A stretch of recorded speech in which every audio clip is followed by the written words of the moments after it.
Hi friends, మనం తిరుమల రహస్యాల గురించి videos అయితే చేసుకున్నాం కదా.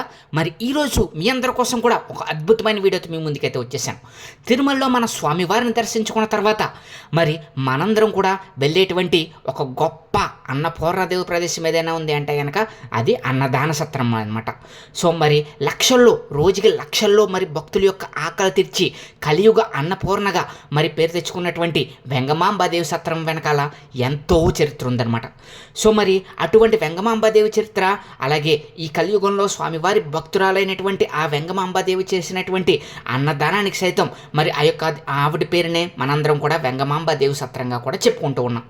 మరి ఈరోజు అటువంటి వెంగమాంబాదేవి చరిత్రని ఈరోజు మన వీడియోలో మనం తెలిసేసుకుందాం. ఎవరైనా కనుక ఫస్ట్ టైం మన ఛానల్ చూస్తున్నట్లయితే కనుక సబ్స్క్రైబ్ చేసుకుని పక్కన బెల్ ఐకాన్ క్లిక్ చేసేయండి. అలాగే ఈ వీడియో అనేది చాలా ఇంట్రెస్టింగ్గా ఉండబోతుంది కాబట్టి స్కిప్ చేయకుండా చివరి వరకు చూడడానికి ట్రై చేయండి.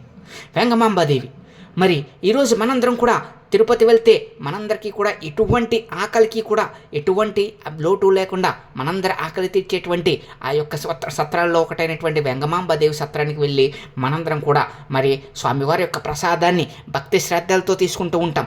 ఆ యొక్క భక్తి శ్రద్ధలతో మనం భుజించేటువంటి ఆ యొక్క ఆహారం వెనకాల వెంగమాంబాదేవి స్వామివారి భక్తురాలైనటువంటి వెంగమాంబాదేవి అయితే ఉండడం జరిగింది. స్వామివారికి చిన్నప్పటి నుంచి కూడా భక్తి శ్రద్ధలతో పుట్టడం స్వామివారి భక్తురాలుగా పుట్టి భూమి మీదకు వచ్చినటువంటి అటువంటి వెంగమాంబాదేవి మరి చిన్నప్పటి నుంచి కూడా ఎంతో భక్తి శ్రద్ధలతో స్వామివారిని సేవిస్తూ స్వామివారి నామమే ఆహారంగా స్వామివారి యొక్క జపమే ఊపిరిగా తీసుకుని మరి ఆ యొక్క వెంగమాంబాదేవి మరి జీవించడం జరిగింది. చిన్నప్పటి నుంచి కూడా వేరే శ్రద్ధ లేదు, వేరే మాట లేదు. తల్లిదండ్రులు ఎంతో ఇష్టంగా పెంచుకున్నటువంటి, అలాగే ఎంతో ఇష్టంగా స్వామివారికి మొక్కుకున్న తర్వాత పుట్టినటువంటి దేవిని వెంగమాంబాదేవిగా పేరు పెట్టడం తర్వాత మరి స్వామివారి యొక్క భక్తురాలుగా మారిపోవడం జరిగింది ఈ వెంగమాంబాదేవి. తిరుమలలోనే ఎంతోమందికి అన్నదానం చేసి ఆ యొక్క అన్నపూర్ణదేవిగా పేరు ప్రఖ్యాతలు తెచ్చుకుంది. మరి చిన్నప్పటి నుంచి కూడా పిల్లలు ఎవరితోని ఆడుకోకుండా స్వామివారి నామమే తలుచుకుంటూ ఉంటే అందరికీ కూడా మరి వంతగా అయితే చూడటం జరిగిందనమాట. చిన్నప్పుడు వెంగమాంబాదేవి తల్లిదండ్రులైనటువంటి క్రీస్తుశకం 17వ శతాబ్దంలో చిత్తూరు జిల్లా తరిగొండలో నియోగి బ్రాహ్మణ కుటుంబానికి చెందినటువంటి కానాడ కృష్ణమూర్తి అచ్చమాంబ దంపతులకు వెంగమాంబాదేవి జన్మించడం జరిగింది. బాల్యం నుంచే తిరుమల శ్రీ వెంకటేశ్వర స్వామి వారిని తన భర్తగా భావించి నిరంతరం ధ్యాన ముద్రలో గడిపేది. ఈమె ప్రవర్తన తల్లిదండ్రులని మరి మదనపల్లి పట్టణం శ్రీ భోగేశ్వర స్వామి ఆలయం అర్చకులు శ్రీ సుబ్రహ్మణ్య దీక్షితుల వారి వద్దకు తీసుకెళ్లేలా చేసింది. ఆయనను మరి ఈమెకు గురువుగా మరి ఆమె దగ్గరికి అయితే వెళ్ళడం జరిగింది. ఆమెలో దేవచింతన గమనించినట్టు స్వామీజీ ఆమెకు తారకనామం ఉపదేశించడం జరిగిందనమాట. చిన్నప్పటి నుంచి కూడా ఎవరితోని చిన్నపిల్లలతో ఆడుకోకుండా స్వామివారి నామమే ఆహారంగా స్వామివారి నామమే శ్వాసగా బతకడం జరిగింది. మరి ఆ విధంగా ఉంటే తల్లిదండ్రులకి మరి వింతగా తోచేది. స్వామివారి కోసం ఎన్నో రచనలను అయితే రచించడం జరిగింది. స్వామివారి మీద ఉన్న ఆసక్తితో మరి వెంగమాంబ అనేక రచనలను శ్రీకారం చుట్టింది. తరిగొండలో శ్రీ లక్ష్మీ నరసింహస్వామిని సరిస్తూ నరసింహ శతకాన్ని రచించింది. ఇంకా కృష్ణ పారిజాతం, ముక్తగంతా విలాసం వంటి కావ్యాలను రచించారు. అలాగే వెంకటేశ్వర స్వామివారి మీద సుమారు 2000 కీర్తనలు కూడా తాళపత్రాలపై రచించి స్వామివారి నామాన్ని స్వామివారి సంకీర్తన చేసుకుంటూ తన యొక్క జీవితాన్ని గడుపుతూ ఉండేది. చిన్నపిల్ల ఇలా గడుపుతుందని తల్లిదండ్రులకి చుట్టుపక్కల ఉన్న వాళ్ళకి ఎంతో ఆశ్చర్యానికి గురిచేసి తల్లిదండ్రులకు ఎంతో భయాందోళన అయితే కలగజేయడం జరిగిందనమాట. వెంటనే మన వెంగమాంబాదేవి గారికి మరి వివాహం చేయాలని చెప్పేసి అయితే మరి అనుకోవడం జరిగింది తల్లిదండ్రులు. దీంతో వెంగమాంబాదేవి దాన్ని తిరస్కరించి నా యొక్క భర్త శ్రీ వెంకటేశ్వర స్వామి సాక్షాత్తం భగవంతుడే నా యొక్క భర్త, ఇంకెవరిని నేను భర్తగా ఊహించలేనైతే చెప్పడం జరిగింది.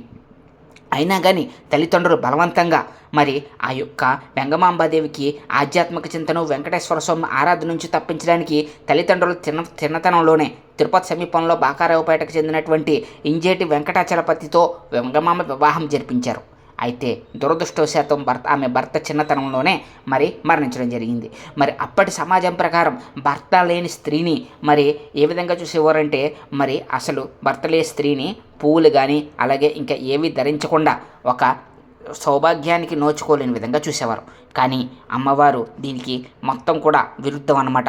వెంగమాంబాదేవి మొత్తం కూడా శ్రీనివాసుని తన భర్తగా భావించి మరి నుదుట కుంకుమ అలాగే పువ్వులు నిత్యము కూడా ధరిస్తూ ఉండేది.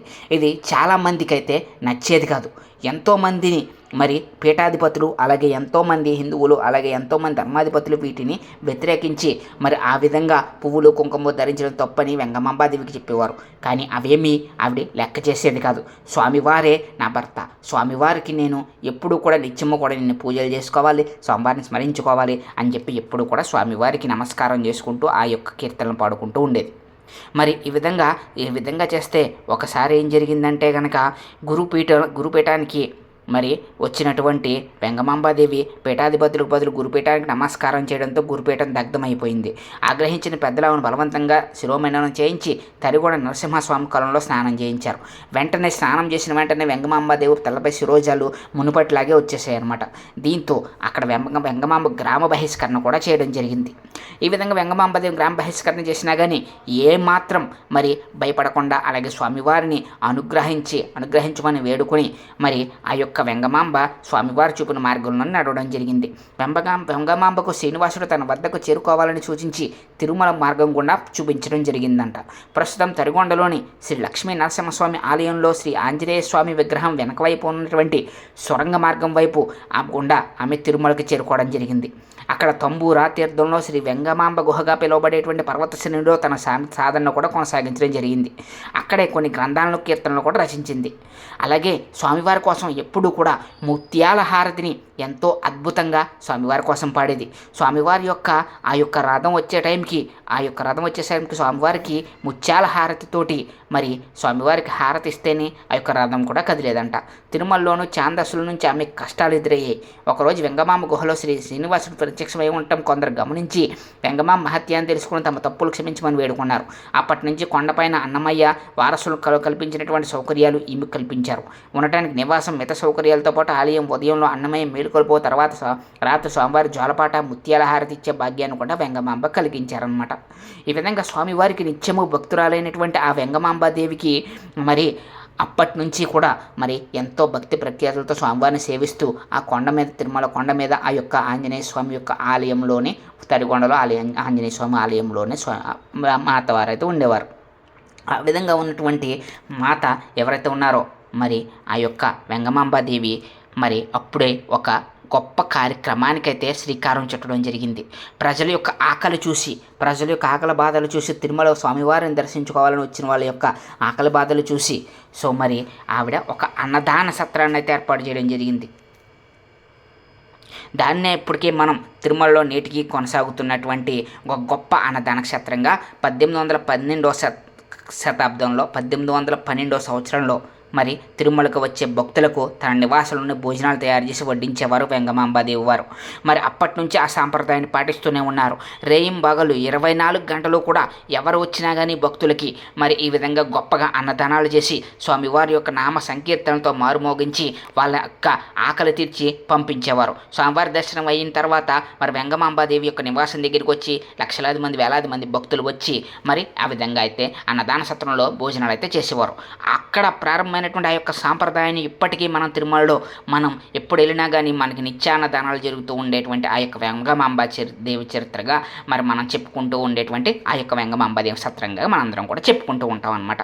మరి ఈ విధంగా వెంగమాంబాదేవి గొప్ప చరిత్రగా పేరు ప్రఖ్యాతలు తెచ్చుకోవడం జరిగింది. స్వామివారి యొక్క ప్రేమకు అలాగే భక్తికి ఆ యొక్క భక్తుల యొక్క ఆకలి తీర్చడానికి అన్నపూర్ణాదేవిగా వెలిసిందనేటువంటి దానికి ఒక గొప్ప సాక్షాత్కారంగా వెంగమాంబాదేవి అయితే నిలవడం జరిగింది.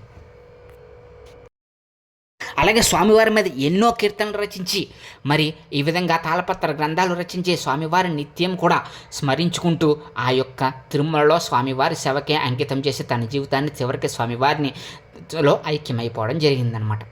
మరి ఇంత గొప్ప చరిత్ర కలిగినటువంటి వెంగమాంబాదేవికి మనందరం కూడా హృదయపూర్వకంగా నమస్కారాలు తెలియజేసుకుంటూ మరి ఈరోజు వెంగమాంబాదేవి చరిత్ర మా ఛానల్ ద్వారా మీరందరూ కూడా తెలుసుకున్నట్లయితే కనుక మా ఛానల్ సబ్స్క్రైబ్ చేసుకుని పక్కన ఉన్న బెల్ ఐకాన్ క్లిక్ చేసి మా ఛానల్లో మరిన్ని ఇలాంటి ఇంట్రెస్టింగ్ వీడియోస్ రాబోతున్నాయి కాబట్టి దయచేసి మా ఛానల్ని సపోర్ట్ చేస్తారని మనస్ఫూర్తిగా అయితే కోరుకుంటున్నాను. Thank you friends, thank you so much.